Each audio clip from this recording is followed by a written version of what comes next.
Hello students, how are you all? I'm sure you all are doing really good. So children, let's begin with our next chapter, which is conjunctions.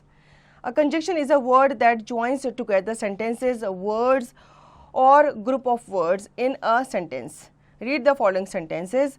Raj loves to eat apple and coconut. Choose a watch or a clock. My father is tall but my mother is short. तो बच्चों conjunction क्या होते हैं? Conjunction ऐसे word होते हैं जो दो सेंटेंसेस को या दो वर्ड्स को या ग्रुप ऑफ वर्ड्स को ज्वाइन करने के लिए यूज़ किए जाते हैं. जैसे कि Raj loves to eat apple and coconut. उसे कोकोनट भी पसंद है, उसे एप्पल भी पसंद है, तो इन दोनों को हमने कैसे ज्वाइन कर दिया? एंड से ज्वाइन कर दिया. Kinds of conjunctions. Kind of conjunctions, definitions, examples. Coordination conjunctions, they join two simple sentences together and but or not, neither, for, yet, still and so. Correlative conjunctions, they join similar facts or statements and are used in pairs. Both and neither nor, such that either or. Subordinating conjunctions, they connect words, phrases or clauses to another sentence. Because, while, that, therefore, until, unless, although, therefore. तो बच्चों यहाँ पे हमें kind of conjunctions बताए गए हैं. पहले होते हैं आपके कोऑर्डिनेटिंग कंजक्शंस, जो कि आपके टू सिंपल सेंटेंसेस को आपस में ज्वाइन करते हैं. अब ये कैसे ज्वाइन करते हैं? आप यहाँ पे एंड लगाकर, बट लगा के और नॉट लगा के इन्हें ज्वाइन कर सकते हो. दूसरे आते हैं आपके कोरिलेटिव कंजक्शंस. ये आपके सिमिलर फैक्ट्स को जो सेम पेयर में होते हैं उन्हें ज्वाइन करने के लिए यूज़ किए जाते हैं. जैसे कि both, neither, nor, such, that, either और. सबऑर्डिनेटिंग कंजक्शन जो होते हैं ये आपके वर्ड्स को, फ्रेजेस को, क्लॉजेस को कनेक्ट करते हैं टू अनदर सेंटेंस, और ये आप यूज़ करते हो बिकॉज, व्हाइल, दैट, देयरफॉर ऐसे वर्ड्स लगा करके. Usage of conjunction. Purpose conjunctions. Example. Place, where. I know the place where he was born. Time, when, while, after, before, as soon as long as, till, until, since, as. Strike the iron while it is hot. It is a month since he went away. I shall stay here till until you come. She sang as she worked. He reached after the bell had gone.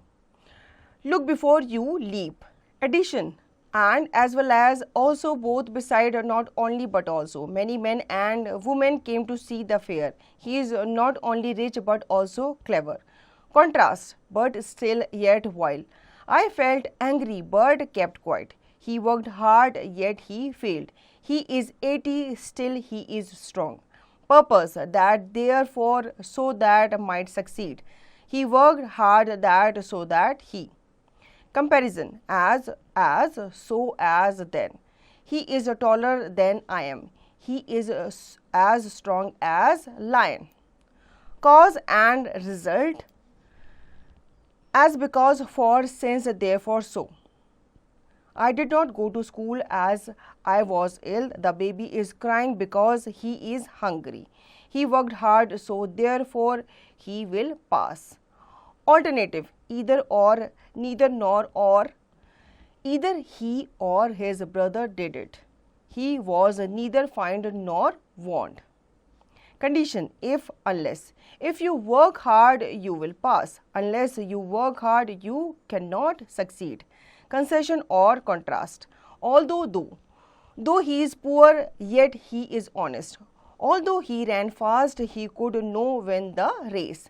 तो बच्चों यहाँ पे बताया गया है कि कैसे purpose होते हैं और कैसे हम कंजक्शंस को यूज़ करते हैं एग्जाम्पल के थ्रू. जैसे कि प्लेस और टाइम को अगर दर्शाना है तो आप वहाँ पे क्या यूज़ करते हो? Where, when, while, after. ऐसे वर्ड्स हम यूज़ करते हैं अपने सेंटेंस में. एडिशन. एडिशन हमें दर्शाना होता है. जैसे हमें लिस्ट दर्शानी है, लिस्ट में हमें आइटम्स को दर्शाना है तो हम क्या करते हैं? उसमें ऐड करते जाते हैं. तो वहाँ पे हम and, as well as, also, both, beside ऐसे वर्ड्स यूज़ करते हैं. कॉन्ट्रास्ट के लिए हम but, still, yet, while use करते हैं अपने सेंटेंस में. पर्पस. जैसे कि देयरफॉर, सो दैट. हम पर्पस दिखा रहे होते हैं तो हम ऐसे वर्ड्स यूज़ करते हैं. जब हम कंपैरिजन करते हैं तो हम एज, सो, एज, देन ऐसे वर्ड्स यूज़ करते हैं. Cause and result. किसी चीज़ का कोई काउज, रीज़न या रिजल्ट हम दर्शाने के लिए as, because, for, since, therefore ऐसे वर्ड्स यूज़ करते हैं. ऑल्टरनेटिव. ठीक है, या तो ये या तो वो, या तो नहीं तो ये नहीं तो वो. इस तरह से हम ईदर और, नीदर नॉर यूज़ करते हैं। कंडीशन होती है आपकी इफ़ अनलेस, ठीक है, आप श्योर नहीं होते, आप कंडीशन दिखाते हो, इफ़ अनलेस ऐसे वर्ड्स हम यूज़ करते हैं। कंसेशन और कंट्रास्ट के लिए हम ऑल्दो, दो ऐसे कंजक्शन जो है अपने सेंटेंस में यूज़ करते हैं। तो बच्चों आई होप आपको कंजक्शन का ये चैप्टर अच्छे से समझ में आ गया होगा। अब इसका रिवीजन और दी गई एक्सरसाइज की प्रैक्टिस आप खुद से करेंगे।